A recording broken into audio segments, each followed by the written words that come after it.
His MVP. Call swung, right field. Forget about it. Rangers strike first.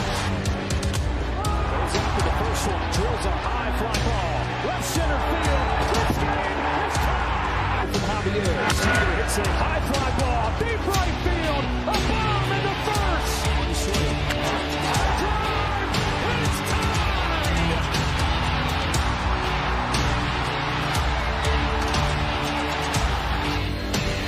Seager smashes the ball. Down line. Goodbye.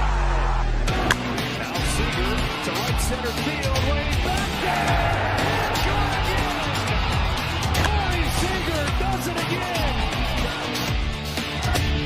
It's the Texas Rangers win the World Series. The Willie Mays Most Valuable Player Trophy presented by Chevrolet. Is there any doubt? Corey Seager. Hi, and welcome to another edition of Right on Rangers Live, coming at you after a 13-1 victory over the Los Angeles Angels. What a great win indeed. Tristan, what's good, my guy? Long time no see. Great to see you, my friend. 13-1. Whew. 13 unanswered runs scored by the Texas offense tonight. Things that I think none of us had on our bingo cards going into this ball game. Nate Eovaldi was excellent. Evo doing Evo things. And man, it just took one inning for this offensive attack to totally catch fire. Rangers, and after going down 1-0, they score 5 in the fourth, 4 in the fifth, and the route was on. We're going to get into everything. This one's going to be a fun live, man. It's always a good time after a win like this, and I'm looking forward to getting to all your guys' comments and questions along the way. Of course, just to start us off right here at Right on Rangers, we cover everything sports, but we put a big emphasis on all the teams we love from the great state of Texas, including the Rangers, and especially the Rangers during the MLB season. Thank you for choosing Right on Rangers for all of your Texas Rangers content. Drop a comment, drop a question. Obviously, no game going on right now, so we should be pretty alert and in tune. We'll get through our opening lead, opening rant, and then we will get into what all y'all have to say after this one. Looking forward to it. It's going to be a great show, and here we go. Rangers today, coming into this one, I think a lot of us had some mixed emotions. We watched another heartbreaking defeat last night. Hobie Milner walking the game-winning run in the bottom of the ninth inning after Jake Berger, Josh Smith tag-teamed a one-run comeback in the eighth. And the Rangers have had so many games over the past week that have followed a similar pattern. A comeback, and then no momentum taken, disappointment shortly follows. Rangers left no doubt tonight, and this is the kind of game that we had been talking about. Can we have a game where we don't have to be on pins and needles with the bullpen? Can we have a game where there's a little bit of margin and we're not throwing Milner, Martin, and Garcia every single time? And tonight, look, prayers answered. Rangers needed a game like this. They really did. And look, I love it when a reel works out for me. Today, I took what I said last night a little bit of a step further, put out a short video, a reel today, probably an hour, maybe 45 minutes before game time. And I said, come on now. All of y'all that are trying to sell and trying to get the Rangers to give up and punt on this season, what are we doing?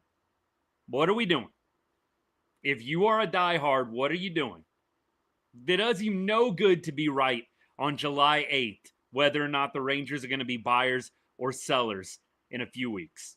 Does you no good. Nobody is going to think that you're special. Nobody's going to think you're awesome because on July 8th, you accurately predicted that the Rangers were going to be sellers. Come on now.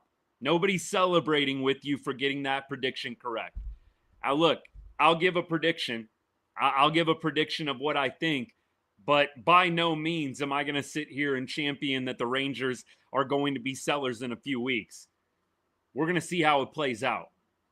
This team is better than what their record suggests. We know that the expected win-loss was 49-42 coming into this ball game. Look, expected win-loss isn't everything. I said that in the video today. It doesn't get you a playoff spot. It's a nice stat to look at and feel a little bit better about yourself.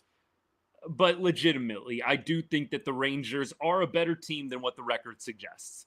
They've had some tough losses late. They've had some very, very close losses.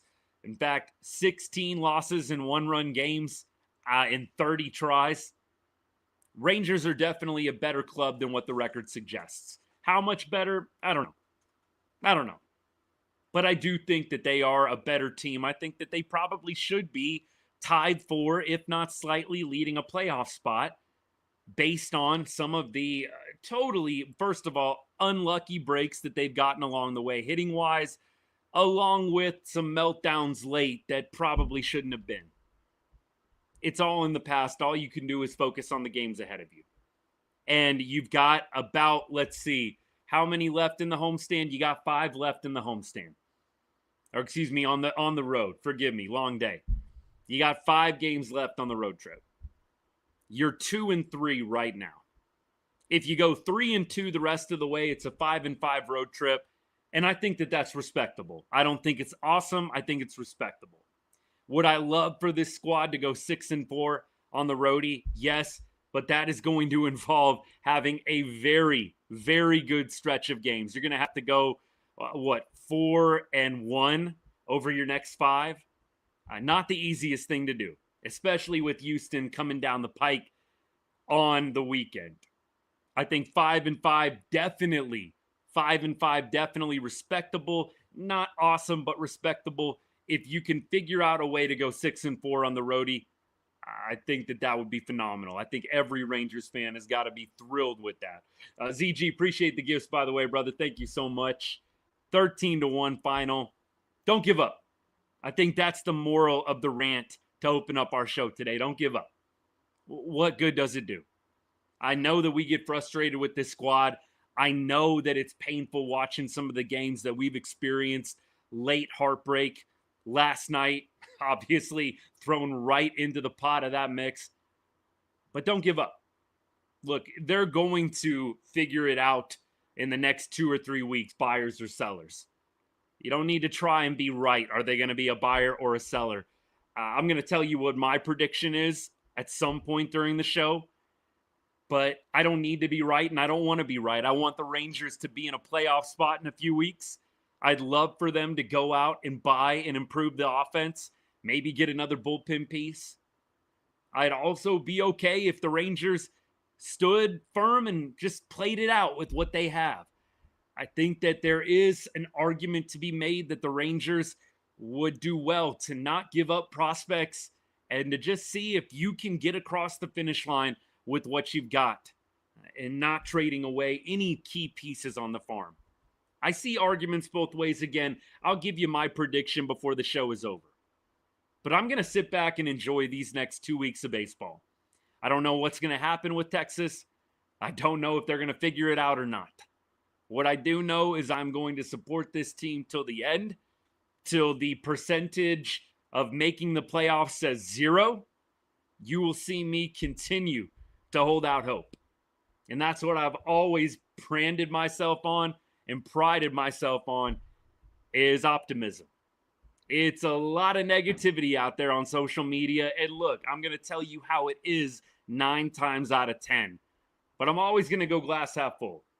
Always going to give you the silver lining. And the Rangers still have 70 games of baseball left. What are they, 3.5, 4 games out of a playoff spot?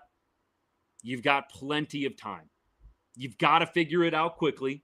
I don't think anybody's denying that. Neither is anybody looking back on this team with rose-colored glasses after a win like tonight. We all understand the offense has been inconsistent. We all understand that this team has not performed to what everyone expected them to be. We get that. Nobody is saying this team is the best in baseball, prime for another World Series win just because we beat the Angels 13-1. But what we are saying is there's still a lot of the script that's yet to be written. A lot unwritten. So let's sit back and let's cheer this team on down the stretch. Let's not overreact to losses. This team was never going to go 71-0 over their next 71 games. They're going to lose games.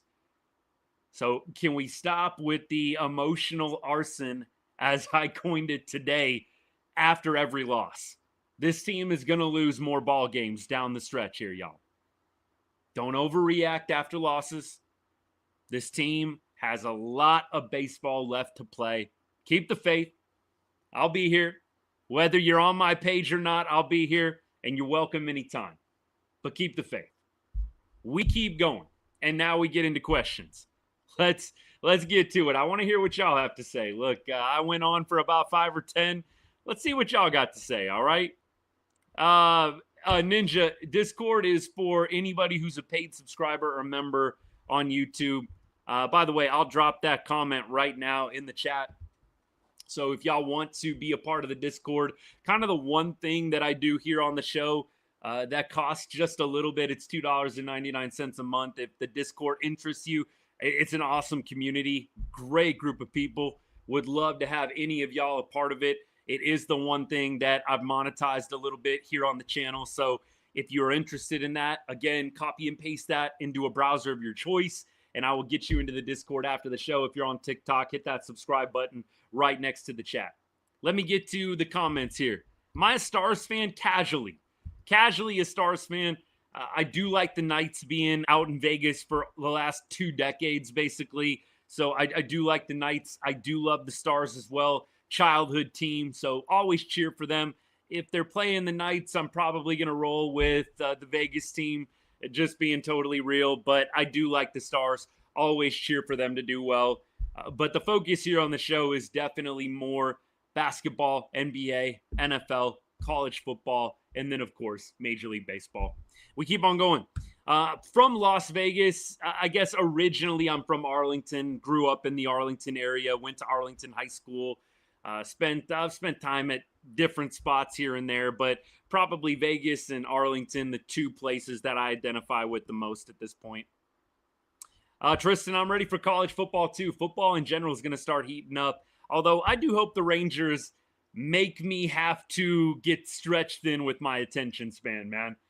Last year, it was kind of easy to start pivoting to football. I hope the Rangers make it difficult again, like they did in 23. Yeah, football's starting, but you got the Rangers building towards October. I would love it, man. I would love it. JBJ, I'm with you. Rangers got to keep playing like this, man. They're not quite at the 500 point yet. They just got to keep clawing out some wins. Just got to keep doing it. Antonio, yes, sir. 3 more. You got to go 3-2. 3-2 keeps it respectable. And, man, would I love if the Rangers are able to take 2 of the next and then also go to Houston and win 2. That would be phenomenal. You win 3 out of 4 against the Angels, then you go to Houston and you win 2 out of 3. That's a way to go into the All-Star break, man. That would be awesome. Only run the Angels scored was because of a boneheaded throwing error from Josh Smith. Evo looks solid. John, good to see you, my friend. Yes, Evo looked very sharp tonight. He continues to improve, one of the best ERAs in baseball right now. I've been giving Jacob deGrom a lot of love. Nate Eovaldi clearly been out about a month. Recency bias ever present when we have these discussions about who the best pitcher is, who the best player in the game is. Evo is up there. He's up there with the year that he's having. I know there was some talk. He got snubbed a little bit for the All-Star game. I just think that month, or maybe not month, but 3 weeks out really made a difference. Otherwise, I think deGrom and Evo both would have been going together. By the way, I'm not sure if deGrom is going to get to pitch in the All-Star game or not. Some people were floating online, are they going to give deGrom an opportunity to pitch in the game? It would kind of be like a bullpen day for him, right? Every pitcher on their off days, after a day or 2 of rest, has kind of a bullpen side session in between starts. So might they allow deGrom to throw his bullpen session, if you will, in the All-Star game? That would be fun. I don't want to do anything to jeopardize deGrom. I actually don't have a super strong feeling on it. Like, no, Absolutely not. I know some Rangers fans are kind of trending that direction. I tend to say whatever DeGrom wants to do. I think DeGrom, being 37 years of age, I think he's smart enough to make his own call. He's a big boy. If he feels good and the Rangers talk it out with him and they feel good, it sounds like the right thing to me. This isn't some young kid, hot-headed, not making a right decision. I think there's a lot of wisdom in that mind of Jacob DeGrom. If he feels good and the Rangers feel good about it, it would be fun to watch him throw next Tuesday, I believe, right? Next Tuesday night, All-Star game. But if he doesn't pitch, I totally understand. But again, back to the point, going full circle, Nate Eovaldi, he easily could be in the All-Star game this year. I don't know what that throw was from Smith, man. That was a weird throw. Right away when he let it go out of the hand, I could tell it wasn't going to be a pretty throw over to first base, and sure enough. But look, Josh Smith has been incredible all year long. I think we can forgive the one error. John, I know you weren't getting on him like crazy or anything, brother, but I think we can all overlook the error in a 13-1 game. And again, Josh Smith has made some phenomenal defensive plays over at third base and all over the baseball field, really. So uncharacteristic of him, no doubt, but I think we'll give him a pass. We keep going. 6-4 puts us 1-2 above 500 at the All-Star break. Well, I'm not a math major, but Rangers are 45-47 right now. If you were to go 4-1 over your next 5, that would put you at 49-48 going into the All-Star break. So what that would mean is you have to win the next 2 games against Anaheim, and then you have to win 2 out of 3 against Houston. If they can do that, they'll be 1 game over 500 at the break. If you go, 5-5, so that means you go, it would be 3-2, right? You go 3-2 over your next 5. That would put you at 48-49 going into the All-Star break. So you'd be 1 game under 500. So you're either going to be 1 game under or you're going to be 1 game over. And if the Rangers happen to reel off 5 straight going into the All-Star break, they would be at 50-47. They would be 3 games over 500. So you're either going to be a game under, a game over, or 3 games up. That's how it goes. We keep going. Let's keep on rolling. Rangers are a love-hate relationship, though. Look, I get in my feelings in some of these bad losses. I surely get in my feelings too. But after I take a little bit of time, it usually takes me about 10-15 minutes to get over it. And sometimes I got to do it live with y'all here on the show. I need 10 or 15 minutes. And usually I can start thinking a little more clearly. Sometimes it is just pain for about 10 to 15 straight minutes with this team after watching some of these L's. But I will say this, I have really mentally tried to tell myself with this squad, just give it until the trade deadline, right? See where they're at the trade deadline. That to me is the next evaluative point. I don't even know if at the All-Star break, I'm going to be doing a lot of big-time conclusions on where the Rangers are going. I think if they were to go 0-5 in the next 5 games, and knock on wood, I pray that doesn't happen. If the Rangers go 0-5 in the next 5 games before the All-Star break, maybe I'm singing a little bit of a different tune, because at that point, you lose the next 5. You're at 45-52, 7 games under 500. We're talking a little bit of a different story.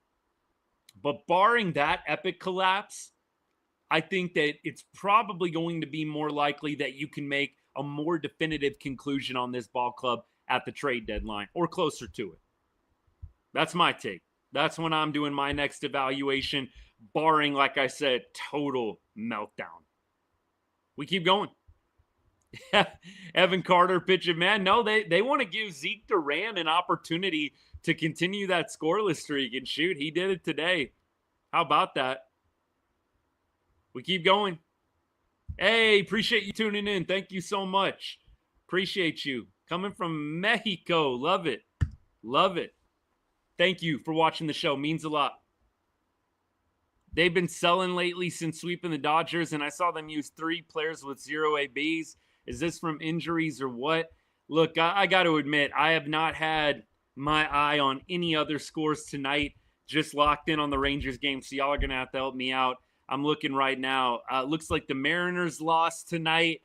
The A's are beating the Braves 10-1. Yikes. Whew. Okay, then. What else? Houston lost 10-6 in extras. That's beautiful. Although Cleveland winning, they are behind us in the wild card, so it's okay. They beat Houston. We'll take that all day, any day. And then let's see who else. What are we missing? Oh, yeah, we played the Angels, of course. So there we go. Good day, man. Amazing day. Astros lose, Rangers win, Mariners lose. Yeah, we got like the trifecta. Mariners loss, Astros loss, and a Rangers win. Let's go. Let's go, man. Hey, very cool connection. Look, yeah, love the DFW area, love the Metroplex. Still got a lot of good buddies that live there. Get back every couple of years. I can't say I go to a Rangers game every single year. I have a lot going on in my busy life, and obviously whenever I can get to Arlington, I'm going to catch a ball game.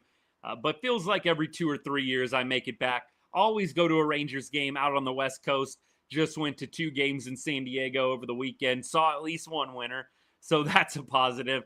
Probably the only Rangers games I'll make it to live this year, which is great. But home games, usually every 2 or 3 years. It's agony to the bigger end for you. Mike, what's good, my guy? Yeah, look, I know some of y'all don't love college football and NFL as much. I totally get it. Some of us are baseball fans through and through. I definitely am, but love football. I love NFL, love college football. So, look, I think I would absolutely love for the Rangers to put me in a spot where I've got to lock in over football on Texas Rangers baseball, and I'll be happy to do it, man. I will be happy to do it. Antonio, I'm with you. Look, my takes have been, I just really want to see, as a whole, I want to see everybody take a step back and realize this team is not going 70-0 over their next 70 games. ZG, appreciate all the gifts, my guy. Thank you so much. This team's not going 70-0. They're going to lose some games.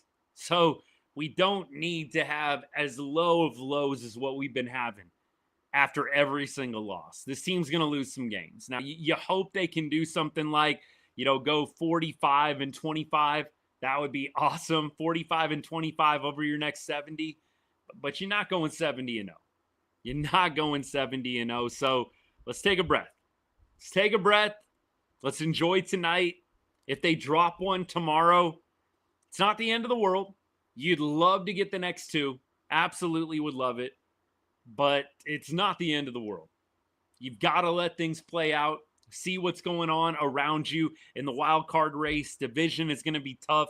I'm not even worried about the division at this point. If it works out and the Rangers go on an epic run and the Astros go on an epic collapse, I'm here for it. But I just need to make the playoffs. I just want to watch October baseball, man. Seriously. We keep going. Hey, Locke, good to see you, my guy. Thanks for tuning in. Appreciate you. Yes, sir. The 38-mile-an-hour pitch was totally insane. Zeke Duran throwing in the late stages, man. What a show. Just throwing up zeros, man. Throwing up zeros. I don't know how many wins it's going to take, Locked. I really don't. I think that the Rangers, if I'm just doing the math right now, I think you got to win somewhere in the ballpark of 87, 88 games. I think you just got to obviously see what other teams around you are doing. But look, if you go 45-25 over your next 70, that would put you at 90 wins. 45-25 is a crazy stretch. And that is a dominant stretch of baseball. I think it's more likely the team probably goes something like, I think maybe 42-28, maybe 42-28. That puts you at 87 wins. I could see something like 87-88 getting the job done. That's my prediction. I don't know if this is going to be a 90-win team. You'd have to go on a really nice stretch, man, a really nice stretch. 40-30 would be great too. 40-30 puts you, let's see, that puts you at 85-77. Now, I don't know if that's going to be good enough or not. 85 wins, you're kind of on the borderline there. But 40-30, shoot, I mean, I would take that too. I would take that too. Zeke's the new closer. Shoot, you might as well throw him out there at some point with how this has been going for the Rangers late games. Sounds good, Locke. Appreciate you, my guy. Yeah, the double catcher lineup, not my favorite. Just not my favorite at all. Tonight, Rangers obviously had Heim at the DH spot, Higgy at catcher. It worked out all right. It worked out okay. But yeah, I can't say that it's my most favorite. Can't say that it's my most favorite thing. But we keep going here. Hoping the Rangers can get a good DH instead of doing the Heim Higgy. Yeah, okay. That makes a lot more sense with John's comment. Yeah, I think that's going to probably work itself out with Jock Peterson coming back, right? And I think Jock is coming back after the All-Star break. Hard Chuck, what's good, man? Thanks for hanging out. Thanks for being patient. I know I spent a bunch of time on TikTok first. Boldest deadline prediction. It's got to be getting Ozuna from the Braves. I think that's probably the boldest move you could make, is going out and getting Marcell Ozuna. Either that or you're selling somebody crazy that is not expected. Selling somebody crazy like, I don't know, one of the all-star pitchers. And by the way, I don't want to see that happen. I think that would be stupid. But that would be like the boldest, wildest things that the Rangers could do. I don't think you're going to see some blockbuster, but I do think Ozuna is probably on the high end of needle-moving transactions you could make. Maybe the Rangers make a couple of, just, okay, whatever. Yeah, you got more depth. Kind of moves like that. Don't really get you too pumped, but, hey, they might help out down the stretch. I think probably the splashiest move the Rangers make is to go get Ozuna. We'll see if they end up doing it or not. I'm very curious, but we will definitely be locked in more and more on the rumors, on all the things flying around, and we'll be getting you guys everything that we're hearing. Just staying locked in on X, staying locked in all over social media, and doing our best to keep up with all of the latest talk. That's definitely going to start heating up after the All-Star break for sure. Jock, look, he's got some things to do. Hey, appreciate the gifts, all y'all, man. Thank you so much. Skeeves, appreciate you. Thank you. You guys are great. Appreciate it, man. Thank you for the donut, man. You're awesome. Thank you so much. Appreciate the follows, by the way, as well. Thank you. We keep going. Justin Crawford for Adolis. Interesting. Who's going to hit 30 homers first, Seager or Wyatt? I'm going to go Seager just because has the better track record and a little bit more consistent. Wyatt definitely got a little fortunate seeing one of the Angels' position players tonight, but you know what? You're going to look back in a couple of weeks, and it's really not going to matter. You're just going to look at Wyatt hitting a home run on July 8th. Not a lot of us are going to remember that it was against a position player.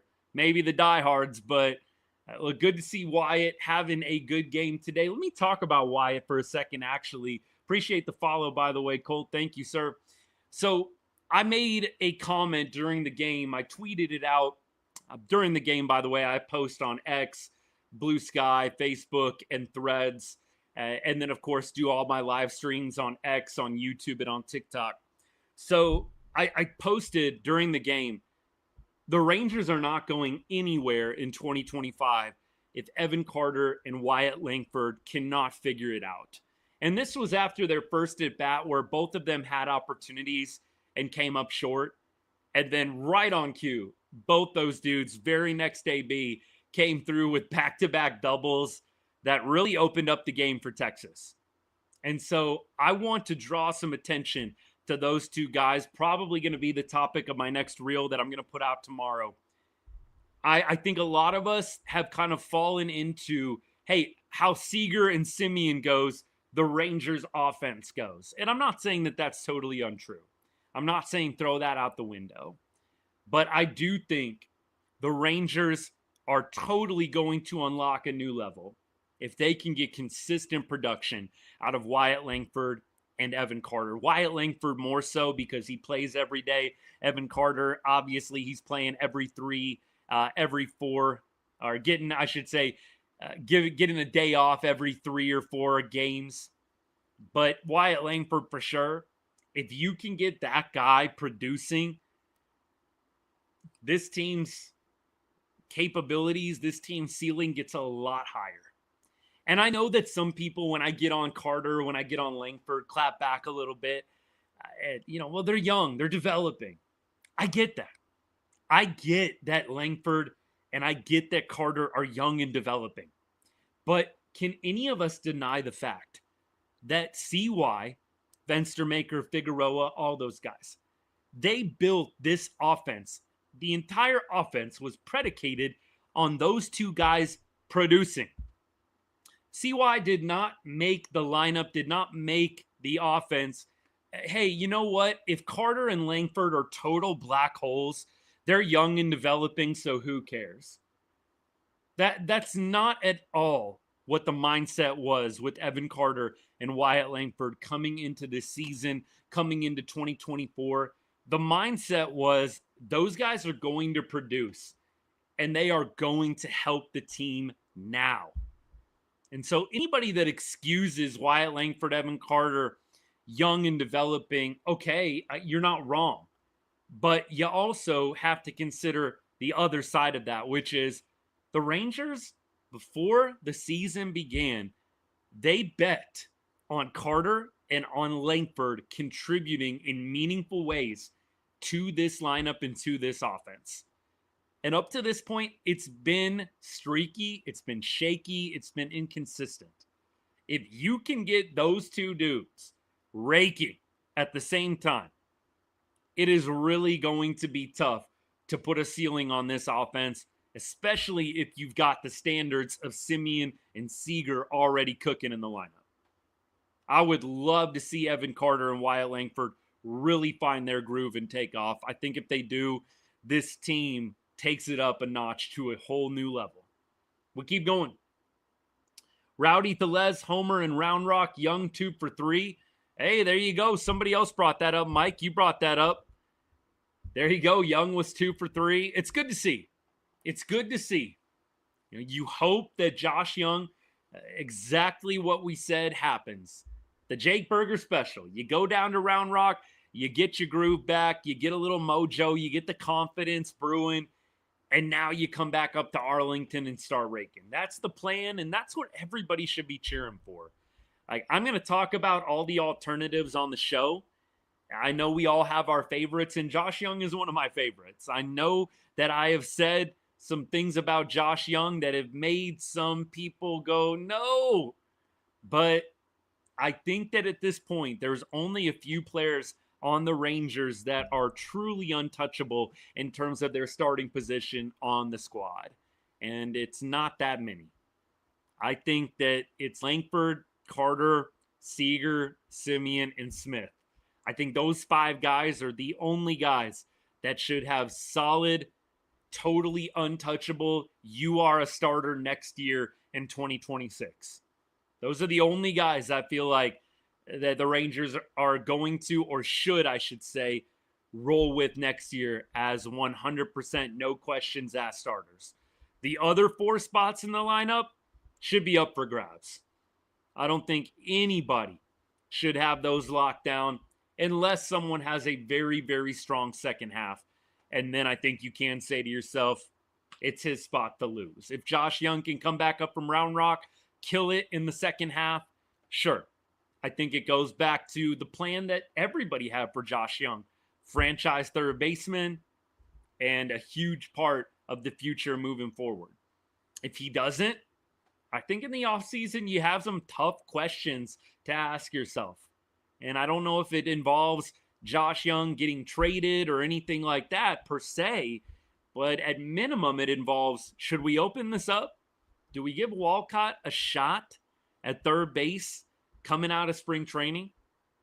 Those things are going to be determined as the season goes on. We keep going. JBJ, if they give him an opportunity, somebody is saying, Evan Carter against lefties, he could come around expressing some confidence in EC. I don't think it's going to happen this year. I think that Evan Carter as an everyday guy has almost got to be one of two things. Either your season has been determined over and you're in August or September, and at that point you're saying, you know what, let's try and play Carter every day. The season's over. We've been eliminated. Let's give the guy a chance to be an everyday outfielder against lefties and righties alike. Or I think at the onset, you say to yourself, 2026, you know what? Let's give him a shot. Let's start this year making Evan Carter an everyday guy. And then I think that you can totally have that mindset going into the year solidly. And it's not as flippant, variable, flaky. I don't know.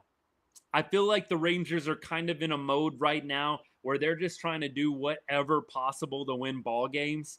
And so I just think Evan Carter as an everyday player is just like the furthest thing on their minds right now. I think they are fully locked in on platoon Evan Carter. I don't think there's any other lens at this point. But again, eliminated from 2025 contention. Hey, spring training 2026, you could see a change there for sure. Absolutely. We keep going. So much potential for our main core. John says if they're hitting, that's when we get games like tonight. Absolutely. You get Carter and Langford cooking along with the stable vets, Seager and Simeon. It's a scary lineup. Imagine a healthy, productive Jock Peterson in that mix as well, right? Imagine a healthy and productive Jock Peterson as a part of that. Crazy, man. Absolutely crazy. Am I on Real Sports app? I don't think so. What's Real Sports app? I've never heard of that. I'll have to look it up. Pretty much, I'm on just all the major socials at this point. You have to tell me about that. Does Peterson come back before the All-Star break? I thought they said no, Crippled King. I thought they said Jock Peterson is not coming back until after the All-Star break. We'll see on that one, but I think I did read that. And there's really no reason to rush him back. Just give him the entire All-Star break, and then you know what? He can come back, in a week and a half, ready to go. I think that would be a brilliant plan. JD Martinez to DH. I don't see it happening. I think that they're going to give Jock every opportunity to be the everyday DH. And I think actually the injury, we've talked about this on the show, I think the injury really actually helped Jock Peterson's case. People kind of have taken a little pressure off of Jock and applied it to other players because the dude's not playing. You can't get on him. He ain't playing. And when he comes back, though, I think there's going to be a 2 or 3 week honeymoon period where we all say, yeah, he's rusty. He's, getting back in the swing of things. But if after 2 or 3 weeks he's still not hitting, I think it's going to get loud once again on Jock Peterson. But I think the Rangers will give him every opportunity to hold down that position. Yeah, if Jock can come back, and we have everybody else. I mean, that's the thing. Like, if Jock is hot, but everybody else goes cold, which is kind of what this offense has done all year long, that ain't going to work. But if we can get everybody, Seager, Simeon, Jock, a couple of the young guys in the mix, huge difference. And Brian, same sentiment I tweeted out tonight too. Tonight, nights like this give you hope that this team can do something special this year. It gives you hope. Maybe it's false hope, but it gives you hope. You see how it could all come together. You take it with a grain of salt. We're playing the Angels, not necessarily one of the elite teams in baseball. No disrespect to them. They're about where we're at. I do think the Rangers are a better ball club than LA. I don't think that that's a hot take. I know the records aren't that, dissimilar, But I think we can look at the rosters up and down and say Rangers are probably a better squad. Can the Angels beat the Rangers on any given day? Yeah, sure. It happened last night. So definitely. But I do think that you take tonight, you celebrate the win, you look at the positives, you get that little injection of hope into your system after total despair was injected into the veins last night with that Hobie Milner walk, man. I mean, I don't know how else to put it. Last night was terrible. We all needed a night like tonight. And the offense, the pitching, it all came together tonight. Almost the exact opposite of what I was saying on Tuesday, or excuse me, on Monday night. Last night I was saying that's the thing with this team, man. They just cannot consistently put it all together. If the offense is playing well, the pitching is going to crap. If the pitching is doing great, the defense isn't getting it done. But tonight was kind of an overall great win on every side of the ball and all aspects of the game. Really, really clean game beyond maybe the Josh Smith error. Look, 13-1. It's hard to get too nitpicky on anything that you saw tonight. And we're going to get into the box score a little bit. We'll keep going through comments, man. Appreciate all y'all hanging out. This is awesome. I love doing the lives after wins like tonight. Trust me, y'all know I'm here rain or shine, win or loss. But I'll admit to you and be totally real and humble, it's a lot more fun getting on the show after a win than it is after a loss. I think you guys can relate. I saw the Yankees are wanting to get Young and Hobie Milner. Maybe. It kind of depends if the Rangers are in a sell spot or a buy spot or a hold spot, right? If you're a game or two out of a wild card, Rangers might just be holding. They might be holding, maybe soft selling. If you're in a playoff spot, I think it's totally different. Those guys aren't going to be on the table. I've said, John, by the way, I've said right field because Adolis is going to get traded. I know Adolis has been up and down this year. He's going to get traded either at the deadline or in the offseason. I would be shocked if he is on the roster in 2026 on opening day. Catcher is another one for sure. DH potentially, depending on how Jock Peterson finishes out the rest of 2025. Definitely could look at a couple other spots as well. I think first base, third base you could look at too. It depends on Berger, right? I know Berger had a home run tonight as well, kind of in the late stages. Can Berger really solidify his place on the team? I think you make it through the year with Berger, but you do some evaluating in the offseason. Is this really a guy we feel great about moving forward? Because this is the problem with a lot of Rangers players right now, is it's like they have too much potential to get rid of, but they're not helping you win right now consistently. And so you're in a little bit of a conundrum. You're in a tough situation. Like, I'll give you an example. I did this on the show last night too, so apologies for the repeat. But think about a guy like Evan Carter.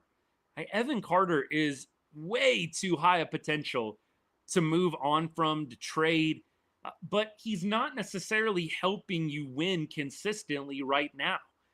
He's doing things with the glove. It's incredible watching him play center field. I had a great view of that on Saturday and Sunday night in San Diego. My man can play center field.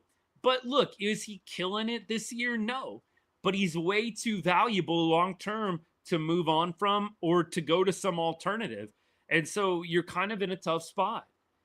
You can't really upgrade the position because there's way too much long-term potential. And the Rangers have that issue really at multiple different positions. Jake Berger could be another one. Obviously, Wyatt Langford, he's been up and down this year. I think you could right now throw Langford's name into that mix of players. The potential is just too great. You're not going to move on from Langford. That'd be stupid. But Langford isn't necessarily over the last month or two consistently helping you win games. And so the Rangers are a little pigeonholed at some spots. But I definitely think the ones we mentioned, the Rangers will look to get a lot better at in the offseason. I see a fairly large shakeup going on beyond those five players. I think Young might be able to make it back with good play down the stretch. I see the Rangers shaking up multiple positions next year.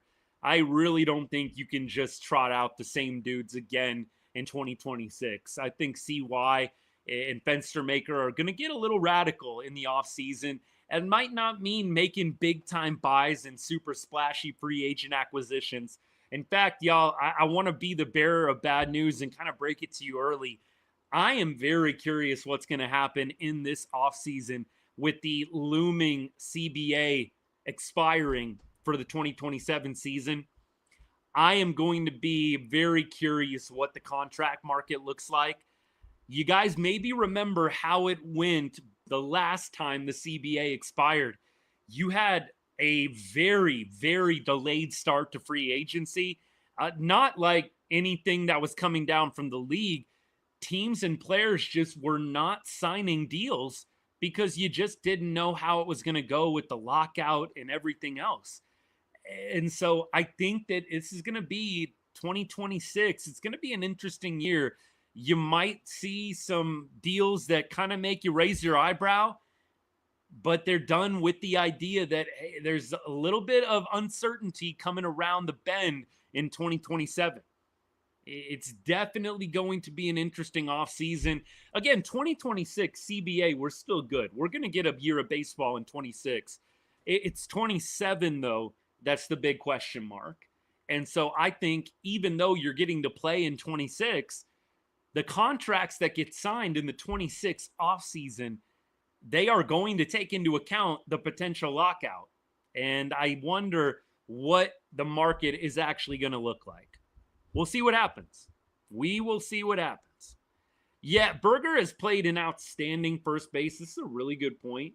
Berger's played an outstanding first base, but the bat has just been so inconsistent, right? And Berger's another one. There's high potential there. You don't want to like move on or just dump Berger on the side of the road, but you kind of would like to get a little more production than what you're getting out of Berger at the first base spot with the bat. And so this is, again, another one of the conundrums the Rangers find themselves in. Young, high potential pieces. You don't want to move on from them, but they're not necessarily keys to helping you win at this moment in time. Daniel, appreciate the kind words, man. Look, I love talking ball with you guys. All y'all's comments help make this fresh. So I want to say a special thank you to all you guys as well. Let's see. What prospects am I most excited for?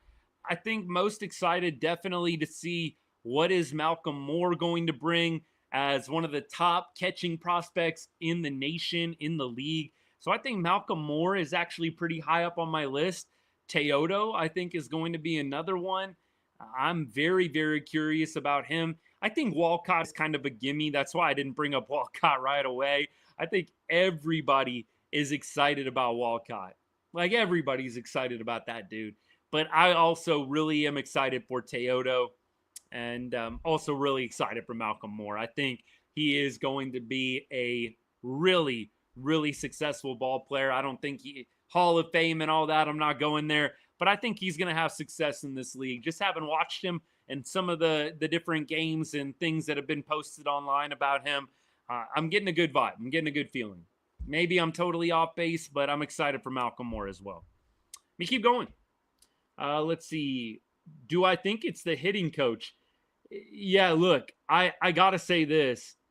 I told y'all back in, May, hitting coach, it's not nothing, but it's not as big of a deal as what people were making out to be. Some people were really, really getting on the hitting coaches at the beginning of the year. And I tried to speak truth. It didn't go over great, but I think I can claim a W. It was not the hitting coaches that were the issue. You could make an argument that the offense, and we actually ran the numbers about a month ago, it was a marginal improvement from what we had with Ecker to Boone. It was like 0.2 runs per game more. Maybe some of y'all think that's special. I don't. I think after I did that comparison, it actually got a little worse. I don't think it's made a big difference at all. I think that some of the guys on this team have worked their butts off and have continued to grind out ABs, grind it out in the cages, and you have seen them bust out of slumps because of their hard work.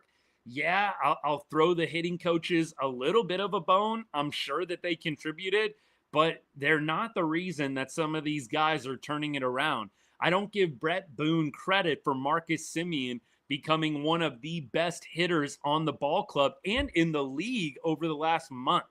I don't give Brett Boone credit. I give Marcus Semien credit for working his butt off and really toughing and gutting it out during the just total basement stages of the slump that he was in.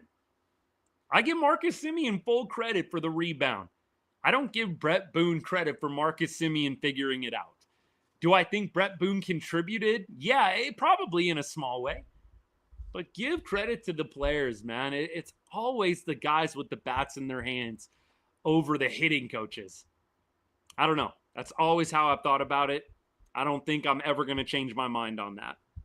Keep going. If the Rangers can average from the 3, 4, and 5 pitchers, this team will be deep in the playoffs. Hope that's right. Hope that's right.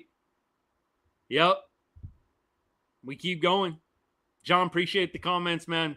Daniel, what's good? Any word on Kimbrel? No. I think he's just doing his thing in AAA. I don't know what the numbers say on Kimbrel. I'm going to look, but will he ever come back to the Rangers? Cowboy fan? Yeah, I think so. I think he will. I see Josh Young coming back in a couple of weeks after the All-Star break, barring an epic collapse in AAA, and he got off to a good start tonight. Barring an epic collapse in AAA, I see Josh Young contributing in the second half for sure, getting back on track as the Rangers starting third baseman. Let's go to AAA tonight. Let's see what the numbers are. And then we need to wrap up the game from today. So here's what we got. AAA tonight, the Isotopes beat the Express 6-5. Box score reads like this. You had Josh Young hitting second. He went 2 for 5. Struck out once, scored 2 runs, had a double and a single. Yes, Rowdy Tellez batted cleanup, hit a home run. He was 1 for 2 with 2 RBI and a walk. Rowdy Tellez, look, if Jock Peterson doesn't pan out, I wonder if Rowdy Tellez is like the backup plan. We'll see. But, man, they went ahead and slotted him right into that cleanup role. And he came to play tonight. Hit a bomb, got on base twice. Love it. Let's see. John Gray, by the way, he is going to be, I think, starting to throw in some meaningful innings. I just got a notification on that. I think he is going to be starting rehab assignment here in maybe a couple of weeks. We'll see. I know that those things can definitely be a little bit finicky, but love seeing these guys coming back. Absolutely. We keep going. Cole Winn pitched tonight, 1 inning, no earned runs, 1 walk, 1 strikeout. Cole Winn kind of got a little bit of a rough deal. I think he's going to be back up with the big league club sooner rather than later. Let's see, though. Craig Kimbrel. Usually it shows me the bench guys, but it doesn't. So I'll look up Craig right now and show you guys the stats, and then we're going to get to going through the box score of tonight's game and looking ahead to tomorrow's game as well. So for Round Rock, Kimbrel has a, where is it? 6.75 looks like ERA, 9 games or 8 innings pitched, 6 earned runs, 3 homers. So you know what? Craig Kimbrel, the only thing he's got going for him is a 138 batting average against. So it looks like he's actually pitched pretty well. I know that a 6.75 ERA doesn't inspire a lot of confidence. Looks like he's actually pitching pretty well. He's just given up a long ball anytime guys are getting hits, which will do that to you. 6.75 ERA. But a 138 batting average against, that's pretty good. I mean, that's elite level. So if he can just stop giving up home runs every time he gives up a hit, he'll be good, right? Easier said than done. But that's the Craig Kimbrel update. All right, let's keep going. It was good to see Dunning. I totally agree. Good to see Dunning out there tonight for sure. Let's see. Do I think the front office has patience enough to wait for the potential to come through? 23 might have made them a little less patient. I do think we're in win now mode for sure. Win now mode, definitely. I think they're trying to be patient. Like with Josh Young, they tried to be patient.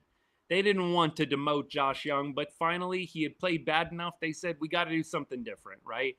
But I think they are really trying to let these guys work through the struggles. But they have a small window. You got DeGrom and Evo in their primes for about maybe 2 more years.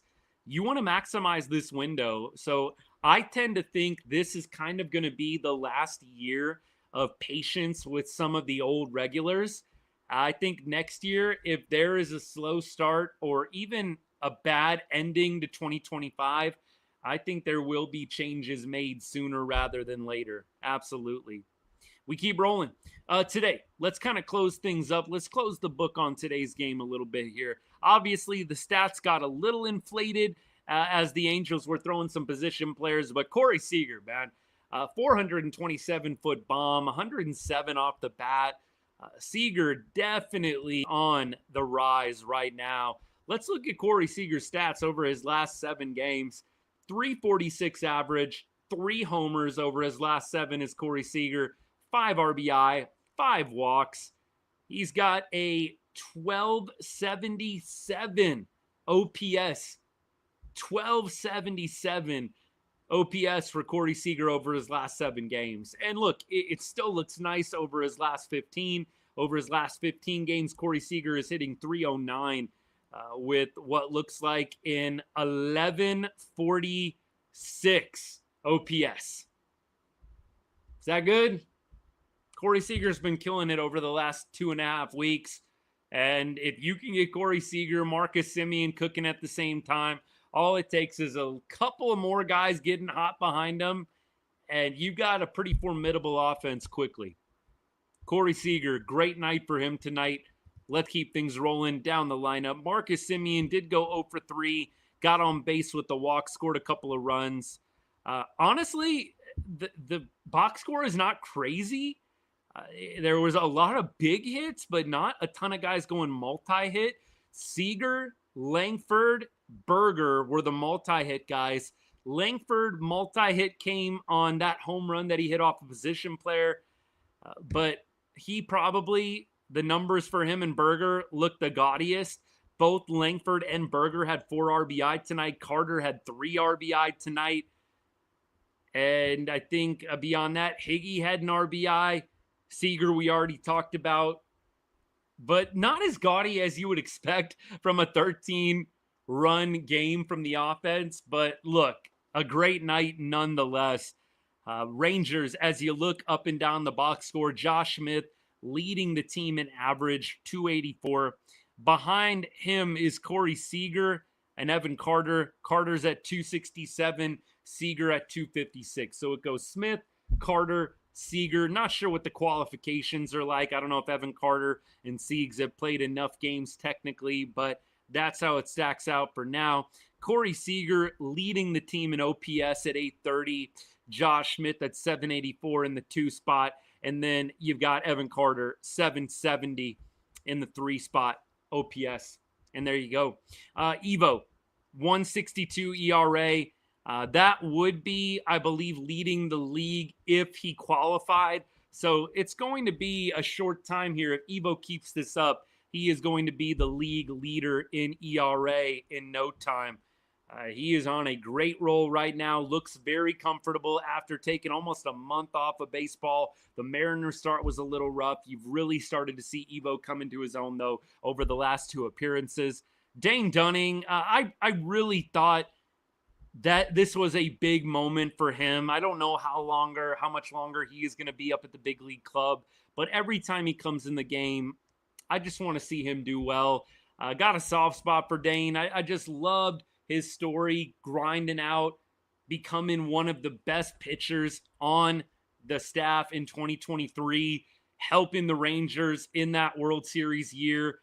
And I just want to see him get and have success. And I saw him in the bullpen. It was funny. My little guy, Rangers were great, by the way, out there in the bullpen. My little guy was like waving to him. And clearly there are some guys that are so locked in, they don't let anything bother them. But there were a few guys out there that gave some waves, and I really appreciated that. Dane's just a good dude, man. He's a good dude. I really like him, and I want to see him pitch well. 2.70 ERA, 2 innings pitched, 3 strikeouts tonight. Good stuff from him. And there's your score. 13-1 win for the Rangers. Let me check comments, and then we will do a preview of the game tomorrow and get off the show. I'm hoping that too, Brian. I hope we can get over 500 as well. That would be phenomenal. Jack, I'm kind of with you. Like, I tend to think even though the homers from Berger and Langford were off of position players, it still works to your confidence. I kind of think that definitely can do something for a player, even though it's not off the best of competition. I'm with you. Yeah, Gio, this might be the stat of the night. Rangers walk in 9 times. This might be the stat of the night, low key.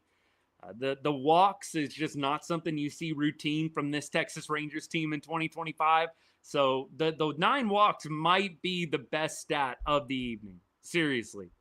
I do think Seager is back. I think you can firmly say it at this point. I mean, look, did he ever really leave? The dude was crushing the ball pretty much all season long. It was just finding leather more often than not. So Corey said, you know what? If I'm just going to keep getting unlucky, keeping the ball in the yard, I'm going to go ahead and start dropping bombs on you. So that's what he did tonight. Beautiful thing to see. Corey Seager looking great. Yeah, if Evan Carter can find the 2023 form, that would be phenomenal. Some of my buddies, my dad, I know, have their doubts. I was just talking to my dad about this a few weeks ago. He's a little bit bearish on Carter regaining 2023 form. You know how I roll, always silver lining. I want to believe Evan's going to get back to it. It's just so hard when you have such a good, solid splash in the big leagues, and then you win a World Series. It's hard to top that. The expectations are crazy. But if Carter can even get in the ballpark of that, that'd be phenomenal. That would be phenomenal. We'll keep going. Predictions for the Stros series. Optimistic 2 out of 3 with Evo and DeGrom both pitching. If we didn't have Evo or DeGrom, or didn't have both of them, I wouldn't feel awesome about the series. The fact that we've got Evo and DeGrom Saturday and Sunday, for me, that gives me hope. Clever, appreciate the roses, by the way. Thank you so much. And everybody that's given a gift, man, I really appreciate your guys' generosity. Really, really means a lot. Thank you so, so much. Much appreciated. Yeah, look, you guys are great. Thank you, thank you. Yeah, that's my prediction for the Stros series, though. And I'll really do a better preview on Thursday night. But you got DeGrom Saturday, you got Evo Sunday, and so I think you got a chance to win that series. Is it money in the bank? No, the Astros are a great team. And you're playing on the road, a place you're actually pretty comfortable in down there in Houston. A lot of good things have happened to us on that field. I don't think I need to say a whole lot more. I think we all know what I'm talking about. But I think having your 2 best pitchers goes a long way. So Saturday, Sunday, DeGrom, Evo back-to-back in Houston to close out the first half. I feel like that can be a series that we take 2 out of 3. Absolutely. I don't know. This is a good question. Like, if Carter never comes up in 23, what does his development look like? I don't know. That's a really good question. These what-ifs in baseball are what make me love it, but it's just so hard to tell, right? But very curious. You do wonder, did 2023, in a way, kind of mess with him a little bit in his development? I think potentially. Let me see here. Pete Crow Armstrong MVP, maybe. Tyler, bullpen help at the deadline? Yeah, I think so. I think we do go and get somebody. Gonzo, what's good, man? We back. Yes, sir. One of my buddies gave me this, Tyler, gave me this hat. I know it's not visible for my YouTube people. One of my buddies, good buddies from high school, I believe his mom works for the Rangers, and there was like a giveaway one night, and they were giving away this hat, and he got a bunch of them, and so he gave me like 2 or 3, gave one to my little boy, but I love this hat. Trucker hat. The trucker hats are growing on me. I was not like a big trucker hat guy, but you know what? They're kind of growing on me of late. They really are. Appreciate all y'all. Hey, look, special shout out to all my paid subscribers on TikTok, paid members on YouTube. Appreciate you guys. Look, the likes, the shares, the follows, the gifts. I don't take any of it for granted, but if you want to take your support of the show to the next level, consider hitting that subscribe button on TikTok. If you are on YouTube or X and you're watching the show, I'm going to drop a link in the comments for you guys. And again, appreciate you considering it. Totally optional. There are a lot of ways to support the show, but perk that you get, 2 perks. Main one is exclusive access to a Ride on Rangers Discord. Discord has been awesome. It's been going for about a couple of months now. We've got a really great community built up. So that's perk number 1. Perk number 2 is the show gets bigger and bigger. And we are gaining, whoa, crazy. Sorry with the lights. We are gaining about 1,000 to 1,200 followers a month. Show is getting crazy big. And that's a big, big thank you to you guys. Without your support, the show really doesn't get any bigger. It just stays exactly the same. And so, look, that's where we're at right now. Sorry, I'm having the technical difficulties late. Maybe that's a sign. Wrap this up, Austin. But anyways, thank you for considering supporting the show by potentially purchasing that subscription. If not, continue doing your thing. I'm grateful for all of the ways that you support Ride on Rangers. Thank you so much. We keep going. Oh, yeah, we did have mercy on some of the position players for sure. Yes, sir, Gonzo. David, Zeke's 37-mile-an-hour fastball. That at-bat with Trout was crazy. That was probably one of the more entertaining ABs of the nights, in all seriousness. Absolutely, man. All right, y'all. Let's go to the game tomorrow. So these are all late games for y'all. All 8:38 start times, 6:38 out here for me. So it's kind of nice, actually. Rocker pitching tomorrow. Ohapi 0 for 3 against Rock. Renhefo 1 for 3. Shanuel 1 for 3. Soler 1 for 3. Trout 0 for 3 against Rocker. Rangers probable starter. And Ward, the left fielder, 1 for 3. So a lot of 1 for 3s. Trout with an 0 for. We'll see how it goes for Rock tomorrow. Rock has been pitching really well of late. So I actually have a lot of confidence that he's going to come out and give the Rangers a really solid chance to win. Over his last 3 starts, Pittsburgh, Seattle, San Diego, hasn't given up more than 2 earned runs. So I think that Rocker has got some good momentum on his side. You open it up a little bit more with the game log, and you go back even further to the White Sox start. He didn't give up any runs in that start either. So over his last 4 starts, he's only given up 6 earned runs. It's pretty good. Last 4 starts, only 6 earned runs allowed from Kumar Rocker. Hasn't made it past 6 innings in any of those. He did make it to 6 against the Mariners, 5 against the White Sox, 5 1/3 against Pittsburgh, 5 1/3 against San Diego. So length is going to continue to be the thing for Kumar. Can you make it past inning number 6, or can you at least get to 6 innings? I feel pretty good about Kumar's chances tomorrow, though. On the other side, Kyle Hendricks is going to be the pitcher, probable starter for the Angels. Berger, 1 for 5 against Hendricks. Carter, 0 for 2. Garcia, 1 for 2 with a home run. Like to see that. Heim, 0 for 2 against Kyle Hendricks. Angels probable starter for Wednesday's game. Kyle Higashioka, 2 for 3 with a bomb. Higgy, baby. Here we go. Langford, 1 for 2 against Hendricks. Seager, 3 for 9 in his career. Marcus Semien. I love this stat line. Love this. Marcus Semien, 4 for 8 with 2 bombs against Kyle Hendricks. Angels probable starter for Wednesday's game in his career. So, look, the Rangers got some dudes that have seen the ball well out of Kyle Hendricks' hand. You'd love to see them follow up this offensive outburst tonight, scoring 13 runs with another good outpouring tomorrow to really ensure a split, but also a chance at a series win on Thursday. Be great. Big game tomorrow. Game 3 of a 4-game set, especially after a split. It's always huge. You love to be on that side where you've secured the split and now you're going for that series win, winning 3 out of 4. That would be huge. Absolutely huge. Yeah, look, 9:38 for the Eastern time, man. If you're on the East Coast still hanging at 1:18 in the morning, you're a real one. You are a real one, man. Thank you.